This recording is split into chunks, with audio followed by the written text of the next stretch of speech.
الحمد لله نحمده ونستعينه ونؤمن به ونتوكل عليه ونعوذ بالله من شرور أنفسنا ومن سيئات أعمالنا من يهده الله فلا مضل له ومن يضلله فلا هادي له وأشهد أن لا إله إلا الله وحده لا شريك له وأشهد أن سيدنا ومولانا محمدا أحمد عبده ورسوله أرسله الله تعالى إلى كافة الخلق بين يدي الساعة بشيرا ونذيرا وداعيا إلى الله بإذنه وسراجا منيرا أما بعد فأعوذ بالله من الشيطان الرجيم بسم الله الرحمن الرحيم وما أرسلناك إلا رحمة للعالمين وقال الله تعالى ما كنت تدري ما الكتاب ولا الإيمان ولكن جعلناه نورا نهدي به من نشاء من عبادنا وإنك لتهدي إلى صراط مستقيم وقال النبي صلى الله عليه وسلم لا يبقى بيت وبر ولا مدر إلا أدخله الله فيه الإسلام بعز عزيز وذل ذليل اللهم صل وسلم على النبي الأمي وعلى آله وأصحابه وبارك وصل وسلم عليه. وہ دین جو بڑی شان سے نکلا تھا عرب سے، پردیس میں پہنچ کر وہ غریب الغربا ہے. میرے محترم معزز بھائیوں اور بزرگوں، پورا عالم اور پوری کائنات یہ بات اچھی طرح جانتی ہے کہ اللہ تبارک و تعالی نے اس کائنات میں جو بھی نور اور ہدایت، علم، انسانیت اور تہذیب کے دروس نازل فرمائے ہیں، وہ اپنے کمال کے ساتھ دین اسلام میں موجود ہیں. اللہ تبارک و تعالی نے تمام ادیان سماویہ میں، تمام ان تعلیمات میں، تمام ان احکام میں جو انبیاء اور رسولوں کے پاس نازل ہوئے ہیں، دین اسلام کو اللہ تعالی نے خصوصی امتیاز عطا فرمایا ہے. اور تمام ادیان میں جو سب سے زیادہ کامل ہے اور سب سے زیادہ منظم ہے اور سب سے زیادہ مطابق فطرت کے ہے، وہ اللہ تعالی نے ہمارے دین اسلام کو ہی بنایا ہے. انسانیت کیسے رہتی ہے، انسانیت کا احترام کیسے ہونا چاہیے، انسانیت کے دائرہ انسانیت میں رہنے کے حدود اور آداب کیسے ہیں،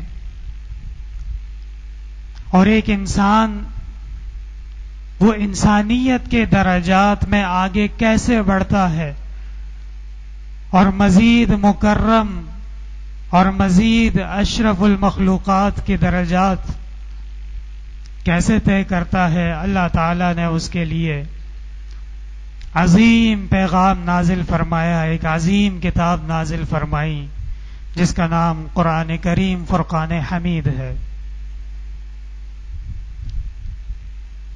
اور اسلام کے انسانیت دوست اور اسلام کے مہذب ہونے کا اندازہ اس بات سے لگایا جا سکتا ہے کہ صرف انسان کی حد تک اسلامی تعلیمات محدود نہیں ہیں، بلکہ یہ کائنات کا وہ پہلا دین ہے جس میں اللہ تبارک و تعالی نے حیوانات کے بھی حقوق مقرر فرمائے۔ ایک حدیث شریف میں آتا ہے رسول اللہ صلی اللہ علیہ وسلم کی خدمت میں ایک اونٹ آیا اور اس نے آپ کی خدمت اقدس میں بہت واویلا کیا، رویا، فریاد کی۔ آپ صلی اللہ علیہ وسلم نے اس کے مالک کو بلوایا اور آپ نے فرمایا کہ تم اس سے کام زیادہ لیتے ہو اور اس کے بدلے اس کی خدمت کم کرتے ہو، یہ مناسب نہیں ہے، یہ جائز نہیں۔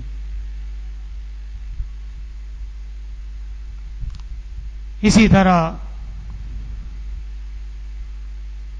ایک خاتون جس نے پیاسے کتے کو دیکھا اور اس کو پانی پلایا نیکی کی نیت سے، اللہ تعالی نے اس کی مغفرت فرما دی۔ اور ایک نیک عابدہ زاہدہ خاتون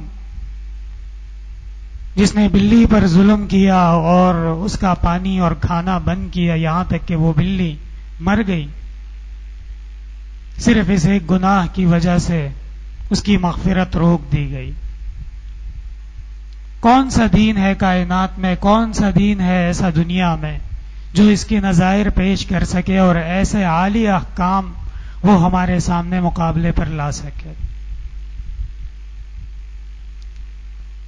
دین اسلام کی حقانیت اور دین اسلام کی عالمگیریت کا اس بات سے اندازہ لگایا جا سکتا ہے کہ جب رسول اللہ صلی اللہ علیہ وسلم مدینہ منورہ ہجرت فرما کر تشریف لے گئے اور وہاں پہ باقاعدہ ایک اسلامی خلافت اور ریاست قائم کی گئی اور اس میں تمام اسلامی احکام کو عملی طور پہ جاری کیا گیا۔ علماء کرام فرماتے ہیں کہ جو اسلام کے اپنانے کے جمال ہے، خوبصورتی ہے، ثمرات ہیں، نعمتیں ہیں، اس کا ظہور مدینہ منورہ ہجرت فرمانے کے بعد ہوا ہے، اور دنیا نے دیکھا کہ ایک کامیاب اسلامی اور انسانی تہذیبی اور مہذب خلافت اور ایک شہر، ایک ریاست کیسی ہوتی ہے۔ بلکہ تاریخ اٹھا کے اگر دیکھا جائے تو یہ بات آپ کے علم میں آئے گی کہ اسلام کے پیغام اور اسلام کے انقلاب عالم میں پھیلنے کے دوران اسلام سے قبل جتنی بھی حکومتیں تھیں، جتنی بھی بادشاہتیں تھیں، وہ سب اپنے قاعدے اور قانون کو دوبارہ اثر نو طے کرنے پر مجبور ہوئے ہیں۔ یعنی آسان الفاظ میں یہ سمجھ لیجئے کہ اسلام کے قوانین، اسلام کا پیغام، اسلام کی حقانیت، اس کے سامنے دوسری قوتیں وہ اس قدر شرمندہ اور ذلیل تھیں کہ منہ دکھانے کے قابل نہیں تھی، اور وہ مجبور ہوئی اس بات پہ کہ ایسے احکام جو بظاہر دکھنے میں بڑے اچھے معلوم ہوتے ہوں اور اگرچہ ان کے پیچھے پس منظر میں شرارت ہو، شیطانت ہو، لیکن لوگوں کو دھوکہ دینے کے لیے ہم غلامی کے خلاف ہیں، ہم مساوات کے قائل ہیں، اور ہم تو اینیمل رائٹس کا بھی خیال رکھتے ہیں، یعنی جانوروں کے حقوق کا بھی خیال رکھتے ہیں، اور ہم جو ہے وہ چیریٹیز میں اور چندوں میں بڑے بڑے پیسے خرچ کرتے ہیں۔ یہ تمام فلسفے اور یہ تمام اعمال سب سے پہلے کائنات میں جو تعلیم دی گئی ہے وہ اسلام میں دی گئی. جس وقت اسلام کی مخالف قوتیں اندھیروں میں ڈوبی ہوئی تھیں، ظلم اور جہالت میں ڈوبی ہوئی تھیں، اور عجیب و غریب قسم کے ناگفتہ بہ ظلم و ستم، فسق و فجور، زیادتیاں، قبضے اس میں وہ ملوث تھیں، ایسے اندھیرے کے دور میں اللہ تعالیٰ نے قرآن کریم کے نزول میں جو پیغامات نازل فرمائے، اس سے اللہ تبارک و تعالیٰ نے پورے عالم کو معطر اور منور فرما دیا ہے.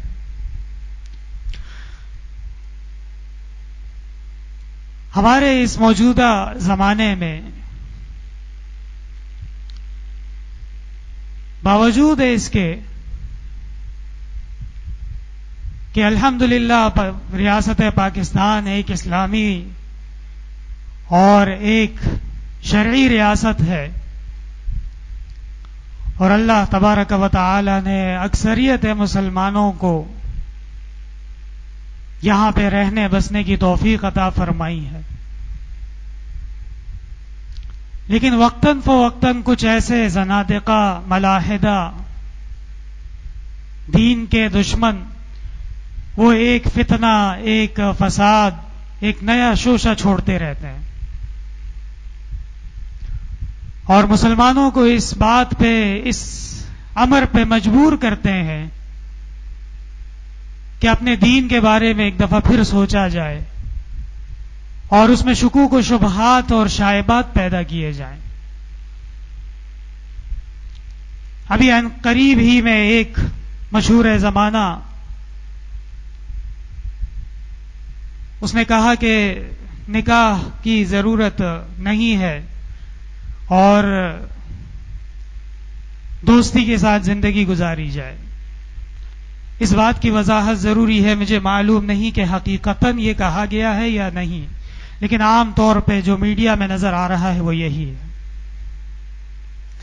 اور اس قسم کے بہت سارے ایسی باتیں ہوتی ہیں جس سے حقیقتاً مسلمانوں کی جو ایمانی قوت ہے اس پر ضرب لگائی جاتی ہے،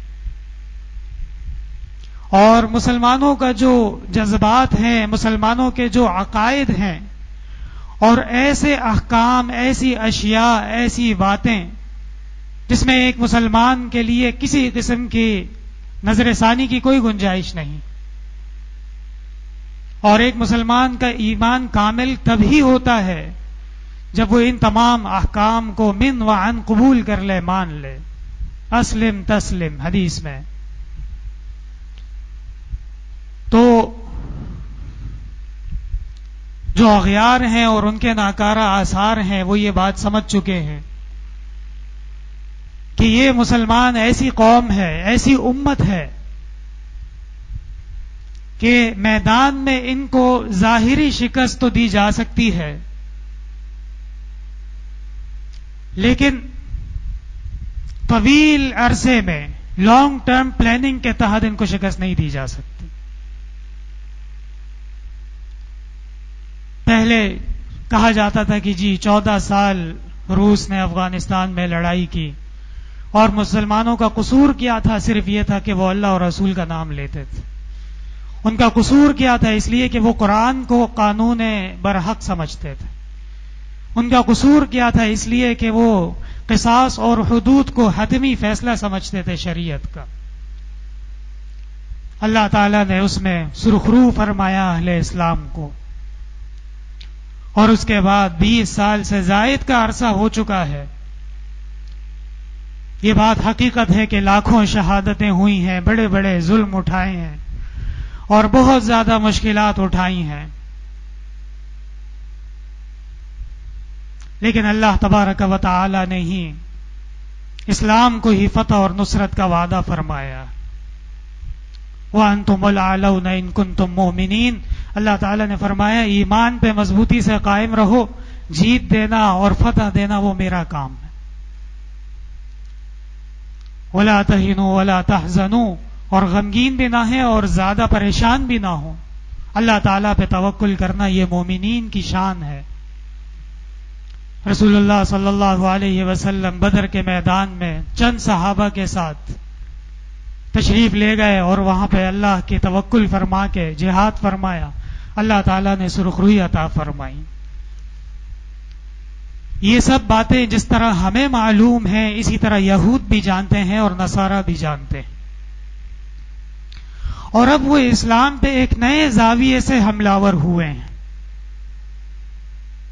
کچھ ایسے ایجنٹ چھوڑے ہوئے ہیں خاص طور پہ سوشل میڈیا پہ، کچھ ایسے فتنہ گر جو ان کے پے رول پہ ہیں، اور اس کی سب سے بڑی دلیل یہ ہے کہ اکثر و بیشتر تو کسی اسلامی ملک میں رہ بھی نہیں سکتے، وہاں سے بھاگ چکے ہیں، اور اپنے آقاؤں کی پناہ گاہوں میں بیٹھ کے وہاں سے ایسی باتیں کی جا رہی ہیں، ایسے سوالات کیے جا رہے ہیں، ایسے اعتراضات کیے جا رہے ہیں کہ مسلمانوں کو شکوک و شبہات میں ملوث کر دیا جائے۔ میرے محترم بھائیوں، حقیقت یہ ہے کہ اہل اسلام کو اللہ تبارک و تعالی نے جن احسانات، جن نعم اور جن عظیم نعمتوں سے نوازا ہے، اس کا اس موجودہ دور میں ایک عام آدمی کو ادراک نہیں ہے، اور یہ انسان کی فطرت ہے۔ اذا مسہ الشر جزوعا واذا مسہ الخیر منوعا، جب وہ خیر میں ہوتا ہے، عافیت میں ہوتا ہے اور سب کچھ ٹھیک چل رہا ہوتا ہے تو اس کو نعم کی ناقدری شروع ہو جاتی، اور جب مشکل آ جاتی ہے، مصیبت آ جاتی ہے، اللہ تعالی حفاظت فرمائے ہماری آپ سب کی، تو پھر وہ جزوعا ہو جاتا ہے، اور وہ ہر طرف سے نعمت کی، ہر طرف سے اس کو روکنے کی کوشش کرتا ہے اور محروم ہونے سے بچنے کی کوشش کرتا۔ میں نے ابتدا میں حضرات کے سامنے ایک حدیث بیان کی۔ رسول اللہ صلی اللہ علیہ وسلم نے فرمایا کہ یہ جو دین اسلام کا پیغام ہے، نہ کوئی خیمہ باقی رہے گا اور نہ ہی کوئی گھر مٹی کا بنا ہوا، وبر کہتے ہیں خیمے کو، اور مدر، بیت و مدر کہا جاتا ہے مٹی کے گھر کو، یہ دونوں میں سے کوئی بھی نہیں بچے گا الا ادخلہ اللہ فی الاسلام، مگر یہ کہ اللہ تبارک و تعالی اسلام کا پیغام اس میں داخل فرمائیں گے۔ بعز عزیز، کسی کو عزت کے ساتھ، وذل ذلیل، اور بہت سے ایسے ہوں گے جو ذلیل اور رسوا ہو جائیں گے۔ اللہ تعالی کا فضل و کرم ہے کہ اس وقت ایک عالم کے اکثر حصے میں اللہ تعالیٰ نے دین اسلام کے پیغام کو عام فرمایا ہے، اور 50 سے زائد ایسے ممالک، ایسی ریاستیں موجود ہیں جو دین اسلام کی اوپر پیروکار ہیں، اور وہی ان کا مذہب ہے، ان کا دین ہے۔ اب ایسے ماحول میں اس بات کا خاص خیال رکھنا ہوگا کہ ہماری یہ جو محنت اور ہمارے اسلاف کی جو کوششیں ہیں وہ ضائع نہ ہوں، اور خاص طور پہ جو الحاد ہے، خاص طور پہ جو زندقت ہے، یعنی وہ افراد جو آستین کے سانپ بنے ہوئے ہیں اور دین اسلام کو اندر سے کریدنے کی کوشش کر رہے ہیں اور اندر سے اس کو تکالیف اور فتنوں میں برپا کرنے کی کوشش کر رہے ہیں، علماء کی بھی یہ ذمہ داری ہے کہ ان کا تعاقب کیا جائے، اور عوام کی بھی یہ ذمہ داری ہے کہ وہ حق کا ساتھ دیں۔ اللہ تعالیٰ نے اس سلسلے میں علماء کرام کی عظیم ذمہ داریاں ان کے سپرد فرمائی ہیں، اور علماء کو یہ چاہیے کہ ایسے احکام، ایسی باتیں، ایسے واقعات جس میں اسلام کی حقانیت کے دلائل موجود ہوں، جس میں اسلام کی حقانیت کے نظائر موجود ہوں، وہ مسلمانوں کو سمجھائیں، مسلمانوں کو اس کی تعلیم دیں، ہمارے اسلاف کے عظیم کارنامے اور ان کا روشن ماضی وہ امت کے سامنے پیش کیا جائے، اور دین اسلام کی تعلیمات کے اوپر قسم قسم کے اعتراضات اور اشکالات کرنے والے ان کو آئینہ دکھانا یہ بھی مسلمانوں کی ذمہ داری ہے. ہمارے یہاں بھائی لوگوں کی یادداشت یا تو کمزور ہے یا وہ یاد نہیں رکھتے. اسلامی غزوات کے اوپر اعتراضات، رسول اللہ صلی اللہ علیہ وسلم کے جہاد کے اوپر اعتراضات، مسلمان ملوک و سلاطین کے جہادی محاذوں کے اوپر اعتراضات اور اسلامی قاعدے اور قوانین کے اوپر اعتراضات، یہ آج کل نئی روشنی والوں کا شیوا بن چکا ہے. میرے محترم بھائیوں، زیادہ دور جانے کی ضرورت نہیں ہے. 1940 کی دہائی میں جنگ عظیم دوم ہوئی ہے اور وہاں پہ 3 کروڑ انسانوں کو قتل کیا گیا، اور وہ قتل کرنے والے نہ کوئی پیغمبر تھے، نہ کوئی صحابی تھے، نہ کوئی مسلمان ملوک و سلاطین میں سے تھے، نہ کوئی موجودہ اسلامی ریاست تھی، بلکہ یہ جو دنیا کو تہذیب سکھاتے ہیں اور دنیا کے سامنے جو انسانیت کے ٹھیکیدار بنتے ہیں، انہوں نے مارا تھا 3 کروڑ لوگوں کو. جاپان میں جو ایٹم بم کا استعمال ہوا ہے وہ انہوں نے کیا ہے، مسلمانوں نے نہیں کیا. اور روس نے ماوراء النہر کے ممالک میں جو ظلم کیے ہیں، جس طرح وہاں پہ اس مسلمانوں کو تغتیغ کیا گیا، سمرقند اور بخارا کے علمی شہروں کو تباہ و برباد کر دیا گیا. آج بھی وہاں چلے جائیں تو ایسے بے شمار مسلمان ملتے ہیں جو کلمہ طیبہ پڑھ سکتے ہیں یا پڑھنے کی کوشش کرتے ہیں لیکن پورا نہیں کر سکتے. اور وہاں جس طرح مسلمانوں کا قتل عام کیا گیا، فرانس والوں نے افریقہ میں جس طرح مسلمانوں کے اوپر ظلم کیے ہیں، اور وہاں پہ جس طرح الجزائر میں اور اس کے علاوہ موریتانیہ وغیرہ میں، یہ سب ہمیں درس دیتے ہیں کہ انسانیت ایسی ہونی چاہیے، اس طرح چلنا چاہیے، یہ تہذیب ہے، یہ طریقہ ہے. اس کا جواب ایک ہی ہونا چاہیے، شرم تم کو مگر نہیں آتی. ابھی موجودہ دور میں عراق میں کیا ہوا، افغانستان میں کیا ہوا، لیبیا میں کیا ہوا، شام میں کیا ہو رہا ہے، بے شمار قتل عام کیے جا رہے ہیں. اس کے مقابلے میں اسلام کی تعلیمات پہ ایک نظر ڈالنے دیکھ لیجئے. اسلام کی تعلیمات کیا ہیں؟ پیغام پہنچاؤ، بات کرو، سمجھاؤ ان کو، اللہ تعالیٰ کا پیغام ان کو پہنچاؤ، قرآن کریم کے احکام ان کو سمجھاؤ، رسول اللہ صلی اللہ علیہ وسلم کی سنن مبارکہ ان کے سامنے پیش کرو، تبلیغ کرو، وعظ کرو، نصیحت کرو. وذکر فإن الذکرى تنفع المؤمنین. اور تمام وہ راستے اختیار کر لو جس سے اصلاح معاشرہ ممکن ہے، جس سے انسان کو اس کے خالق کے درمیان تعلق قائم کرنے کے طریقے ممکن ہیں، جس سے ایک انسان اور حیوان کے درمیان فرق کرنے کے حدود وہ قبول کر لیں، اور وہ اپنے محرم میں اور غیر محرم میں فرق جان لیں، نکاح اور طلاق کے معاملات کو سمجھ لیں.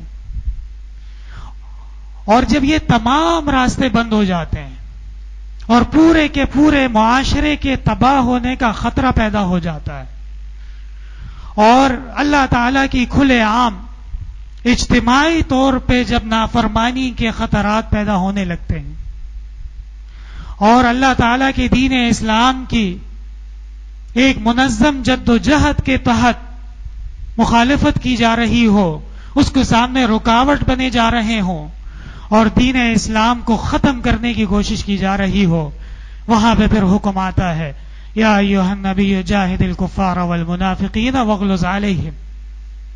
اے پیغمبر، اب وقت آ گیا ہے تلوار کا، اب وقت آ گیا ہے جہاد کا، اب وقت آ گیا ہے قتال کا. یعتذرون الیکم اذا رجعتم الیہم. یہ بڑے بہانے کرتے ہیں اور عجیب عجیب باتیں کرتے ہیں، اور ان کے مکاریاں اور تراریاں وہ ختم نہیں ہوتی. آپ جواب دے دیجئے لا تعتذروا قد کفرتم بعد ایمانکم، تمہارا عذر قابل قبول نہیں، تم نے کفر کیا ہے. اور کفر کیا ہے؟ ان اللہ لا یغفر ان یشرک بہ ویغفر ما دون ذلک لمن یشاء. اللہ تعالیٰ فرماتے ہیں شرک اور کفر کی سزا ضرور ملے گی. ٹھیک ہے میرے محترم بھائیوں، جہاد کا حکم آ گیا، لیکن اس میں بھی قیود ہیں.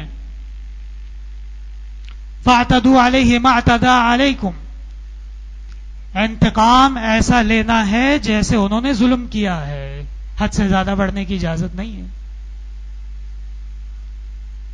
خواتین کا احترام اپنی جگہ موجود رہے گا، بزرگوں کا احترام اپنی جگہ موجود رہے گا. بچے معصوم ہیں، ان کی حفاظت مسلمانوں کی ذمہ داری ہے. جو اپنے گھر کا دروازہ بند کر لے وہ معاف، جو کعبے کے پردے میں چھپ جائے وہ معاف، جو قریش کے گھر میں چلا جائے وہ معاف، جو رسول اللہ صلی اللہ علیہ وسلم کی خدمت میں آئے اور اپنے اسلحہ وغیرہ چھوڑ دے وہ معاف ہے. یہ اسلام کی تعلیمات ہیں. رسول اللہ صلی اللہ علیہ وسلم کی حیات طیبہ میں جتنے بھی غزوات ہوئے ہیں سب ملا کے بھی جو دین اسلام کی طرف سے جانیں گئی ہیں یا قتل ہوئی ہیں وہ 1000 سے زیادہ نہیں. اور یہ رسول اللہ صلی اللہ علیہ وسلم پہ اعتراض کرنے والے بے شرم اور بے حیا شیشے کے گھر میں بیٹھ کے پتھر ہیں مارتے، دیوانے آہنی پہ حماقت تو دیکھیے. یہ ہمارے پیغمبر، ہمارے دین اور ہمارے اسلام پہ اعتراضات کرنے والے جو کروڑوں انسانوں کا خون اپنے آستینوں میں اور اپنے دامن میں لیے ہوئے ہیں اور آج بھی ان کا یہ عمل جاری و ساری ہے. حقیقت یہ ہے کہ اسلام سے خائف ہیں، اسلام سے حاسد ہیں، اور اسلامی تعلیمات کا ایسی روشنی اور ایسا نور ہے کہ اس کے سامنے ان کی وہ ٹمٹماتی ہوئی بیکار موم بتی اس کو جلا ہوا رہنے کے لالے پڑ گئے ہیں. اور جب ایسا ہوتا ہے کہ جس کے پاس کوئی حقائق نہ ہو اور کوئی اس کے پاس ایسا منظم دلائل نہ ہو تو پھر وہ جھوٹ پہ آ جاتے ہیں. اور پہلے تو صرف ہم یہ کہا کرتے تھے، اب تو ان کے اپنے لوگ کہتے ہیں. جو صدر فارغ ہو کے اب چلا گیا ہر وقت بولتا تھا فیک نیوز فیک نیوز. یہ فیک نیوز کیا ہے؟ یہ پروپیگنڈا ہے، یہ جھوٹ ہے. ایک جھوٹ کو اتنی بار بولا جائے کہ لوگ سمجھیں کہ یہ سچ ہو گیا ہے، یہ فیک نیوز. میرے محترم بھائیوں، اللہ تعالیٰ کا فضل و احسان ہے، ہم دین اور ایمان اور اسلام کی نعمت سے سرشار ہیں. اور یہ نعمت اتنی عظیم نعمت ہے کہ تمام زندگی ہم اس کی نعمت کا شکر ادا کرتے رہیں تو اللہ تبارک و تعالی ہی ہمارے لیے اس کے بدلے احسان فرما کے جنت عطا فرمائیں گے. اور دین اسلام کے اندر جتنے بھی احکام ہیں، دین اسلام کے اندر جتنے بھی مسائل ہیں، جتنے بھی شرائع ہیں، وہ سب دین فطرت کے مطابق ہیں. اللہ تعالیٰ نے انسان کو خلقت فرمائی ہے، انسان مخلوق ہے اور اللہ تعالیٰ ہی اس کے خالق ہیں. اور یہ فطرت کا اصول ہے کہ جو خالق ہوتا ہے وہی مخلوق کو سب سے زیادہ جانتا ہے. ایجاد کو سب سے زیادہ جاننے والا اس کا موجد ہوتا ہے. دنیا کے اندر کوئی بھی چیز آپ لے لیں، اس بارے میں سب سے زیادہ علم، سب سے زیادہ تحقیق، سب سے زیادہ تجربہ اسی ادارے کو ہوگا جو اس کا موجد ہوگا. اور قرآن کریم میں اللہ تعالیٰ نے کیا فرمایا؟ وَنَحْنُ أَقْرَبُ إِلَيْهِ مِنْكُمْ وَلَكِنْ لَا تُبْصِرُونَ، کہ ہم تمہارے بہت قریب ہیں. وَاعْلَمُوا أَنَّ اللَّهَ يَحُولُ بَيْنَ الْمَرْءِ وَقَلْبِهِ، اللہ تعالیٰ انسان اور اس کے قلب کے درمیان. اس قرب سے کیا فائدہ ہوگا؟ اس قرب کے اندر موجود جو احکام ہیں، اس قرب کے اندر موجود جو مراتب ہیں، اس کو ہم نے مزید اجاگر کرنا ہے، روشن کرنا ہے، اور گناہ سے، نافرمانی سے، شرک سے، بدعت سے اس کو ختم نہیں کرنا ہے۔ اللہ تعالیٰ نے ہمیں کتنا حسین اور کتنا بہترین نظام عطا فرمایا ہے معاشرت کا، نکاح کا۔ رسول اللہ صلی اللہ علیہ وسلم کی سنت کے مطابق نکاح کر لیا جائے، اس میں نسب بھی محفوظ ہے، اس میں عفت بھی محفوظ ہے، اس میں پاک دامنی بھی محفوظ ہے، اس میں بیماریوں سے بھی بچاؤ ہے، اس میں ہر قسم کی ناکردنیوں سے حفاظت۔ اور یہ وہ مقام آ جاتا ہے جہاں پہ حدیث شریف میں آتا ہے کہ رسول اللہ صلی اللہ علیہ وسلم نے فرمایا کہ مسلمان جب اپنی حلال جائز زوجہ سے مباشرت کر لے تو یہ بھی اس کو ثواب ملتا ہے۔ صحابہ کرام نے پوچھا حضرت یہ کیسے؟ یہ تو ایک شرعی تقاضا ہے، یہ تو ایک جسمانی تقاضا ہے، ایک شہوت ہے۔ آپ صلی اللہ علیہ وسلم نے فرمایا کہ اس لیے کہ اس عمل کی وجہ سے وہ زنا سے بچ رہا ہے، اس لیے کہ اس عمل سے وہ فحشاء سے بچ رہا ہے، بے حیائی سے بچ رہا ہے۔ میرے محترم بھائیوں، یہ جو ہمارا معاشرہ الحمدللہ محفوظ ہے، گھریلو امور خانہ داری کامیاب زندگی گزر رہی ہے، اور ایک انسان کو اس کی اولاد کی نعمت نصیب ہوتی ہے، پھر اس کے پوتوں کی، اس کے نواسوں کی نعمت نصیب ہوتی ہے، یہ سب اللہ تعالیٰ کے فضل و کرم سے ہماری دین اسلام کی کامل تعلیمات کی برکات ہیں۔ اور میں بغیر مبالغے کے کہہ رہا ہوں، جن اقوام میں یہ تعلیمات موجود نہیں ہیں، ان میں اپنی اولاد کا بھی کئی مواقع پہ پتہ نہیں ہوتا، کہاں کہاں اس کی اولاد موجود ہے اور کہاں کہاں ایسے اس کے مسائل موجود۔ اسی طرح اس دین اسلام میں اللہ تبارک و تعالی نے ہمیں تعلیم عطا فرمائی ہے کہ ہر احکام کے حدود ہیں، اور ان حدود کے اندر رہتے ہوئے وَوَصَّيْنَا الْإِنسَانَ بِوَالِدَيْهِ حُسْنًا، اپنے والدین کی بات مکمل طور پہ ماننی چاہیے، حالانکہ والدین کس قسم کے ہوں، ظالم بھی ہوں، مشکلات کا باعث بھی بنتے ہوں۔ وَإِن جَاهَدَاكَ عَلَىٰ أَن تُشْرِكَ بِي مَا لَيْسَ لَكَ بِهِ عِلْمٌ فَلَا تُطِعْهُمَا، ہاں صرف اللہ تعالیٰ کی نافرمانی کا جب وہ آپ کو حکم دینے لگے تو پھر ان کی اطاعت وہ ایک مسلمان کے لیے لازم نہیں ہے۔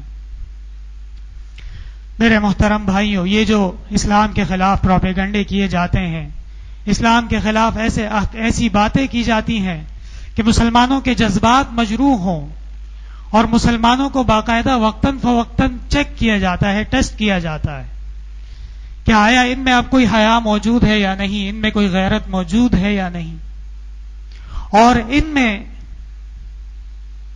رسول اللہ صلی اللہ علیہ وسلم کی تعلیمات اور آپ کے سنتوں پر عمل کرنا کس قدر موجود ہے، اس کا لیول اور اس کا معیار چیک کیا جاتا ہے۔ اور جیسے جیسے ان میں یہ مسائل، یہ تعلیمات عام کی جاتی ہیں بے حیائی کی اور پریشانی کی اور اس قسم کی، مسلمانوں کے ایمان میں ظاہر بات ہے فرق آ جاتا ہے۔ اب سوال یہ پیدا ہوتا ہے کہ اس صورت میں ہماری کیا ذمہ داری ہے بحیثیت ایک مسلمان کے؟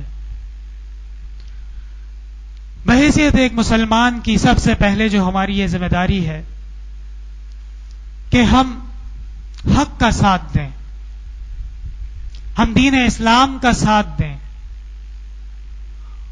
ہم قرآن کریم کا ساتھ دیں، اور ہم رسول اللہ صلی اللہ علیہ وسلم کی سنن کا ساتھ دیں۔ ساتھ دینے کے بھی آداب ہوتے ہیں۔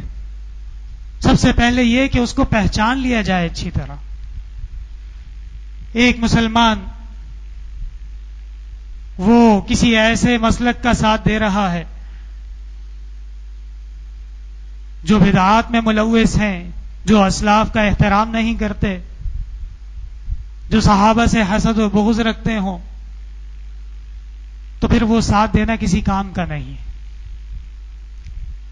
بلکہ سب سے پہلے معرفت لازم ہے کہ وہ دین جو اللہ تعالیٰ نے بظاہر جبرائیل آپ صلی اللہ علیہ وسلم پر نازل فرمایا، آپ کو عطا فرمایا، وہ کون سا دین ہے، اس کی پہچان ضروری ہے.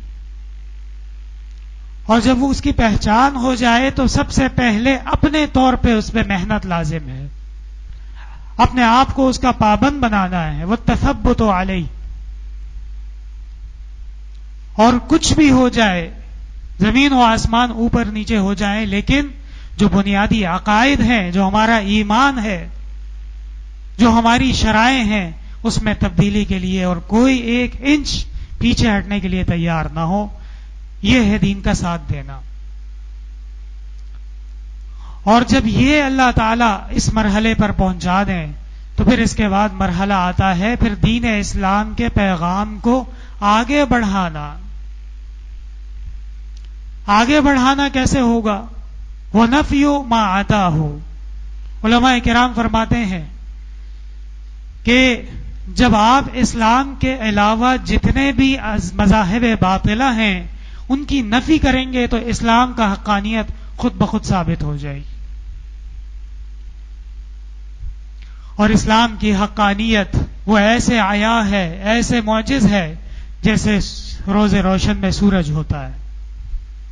رسول اللہ صلی اللہ علیہ وسلم کی ارشادات، آپ کے اقوال، آپ کی تقریرات، ایک ایک اس میں سے وہ ایسے ہے جیسے پتھر پہ لکیر ہوتی ہے. اور رسول اللہ صلی اللہ علیہ وسلم نے صرف اپنے زمانے کے نہیں بلکہ آنے والے احوال، آخرت کے احوال، اشراط الساعہ، شریعت میں پورا ایک باب ہے. اور آپ صلی اللہ علیہ وسلم نے فتنوں کے سے بھی خبردار فرمایا، دجال سے بھی خبردار فرمایا، اور حضرت عیسیٰ علیہ السلام کے نزول کی بشارت بھی فرمائی.